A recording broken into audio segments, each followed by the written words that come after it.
Halo semua, selamat datang di video pembelajaran untuk siswa kelas 8. Kali ini kita akan membahas topik yang sangat penting, yaitu konflik sosial. Tujuan pembelajaran ini adalah agar siswa memahami apa itu konflik sosial, apa saja faktor penyebabnya, bagaimana dampak dari sebuah konflik sosial, dan mengetahui contoh dari konflik sosial, serta siswa diharapkan mengetahui bagaimana cara untuk menyelesaikan sebuah konflik sosial. Baiklah, kita langsung saja ke pembahasan. Apa yang terlintas di benak kalian saat mendengar kata konflik sosial?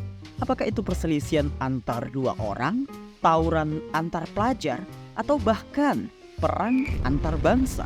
Konflik sosial sebenarnya mencakup berbagai bentuk perselisihan atau ketegangan antar individu, kelompok, atau bahkan antar negara, yang mana melibatkan isu-isu sosial, isu politik, isu ekonomi, maupun isu budaya.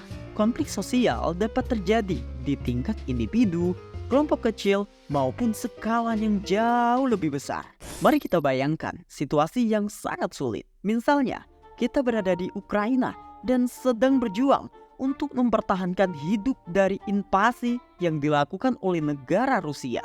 Bagaimana perasaan kalian? Tentunya kalian akan merasa terancam, takut, dan berharap bahwa ini hanyalah mimpi buruk yang akan segera berakhir saat kalian terbangun dari tidur kalian.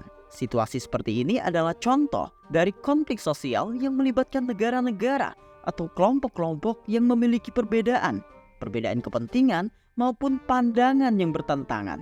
Konflik semacam ini dapat memiliki dampak yang sangat besar pada kehidupan individu maupun masyarakat secara keseluruhan. Penting untuk memahami bahwa konflik sosial tidak selalu berakhir kekerasan fisik. Konflik sosial juga dapat berupa ketegangan, perbedaan pendapat, atau ketidakadilan yang dialami oleh kelompok tertentu. Konflik dapat muncul dari ketidaksetaraan sosial, perbedaan agama, perbedaan etnis, perbedaan politik, ataupun sumber daya yang terbatas. Dampak konflik sosial juga dapat sangat merusak bagi individu maupun bagi masyarakat secara keseluruhan. Dampaknya meliputi kerugian jiwa, kerugian luka-luka fisik, dan psikologi pengungsi, pemisahan keluarga, gangguan ekonomi, dan kerusakan infrastruktur. Namun, penting untuk diingat bahwa konflik sosial tidak selalu berakhir dengan kehancuran. Terdapat upaya-upaya penyelesaian konflik yang dapat dilakukan baik melalui dialog, negosiasi, mediasi, atau pendekatan diplomatik. Sangat penting bagi individu, organisasi, dan negara-negara untuk bekerja sama dalam mencari solusi yang adil dan berkelanjutan. Dalam video pembelajaran kali ini, kita sudah menjelajahi lebih dalam tentang konflik sosial.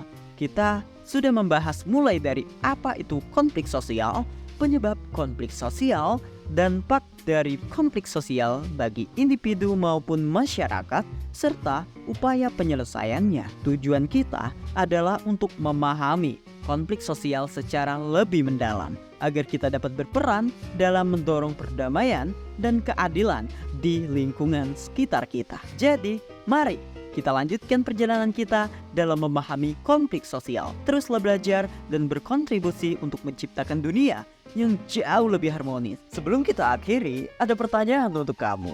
Pertama, apa konflik sosial menurut versi kalian? Yang kedua, berikan contoh konflik sosial yang pernah terjadi antara kamu dengan temanmu. Dan yang terakhir, bagaimana kamu menyelesaikan pertengkaran dengan temanmu? Silakan dikerjakan di buku tugasmu. Sampai jumpa di video berikutnya. Bye-bye.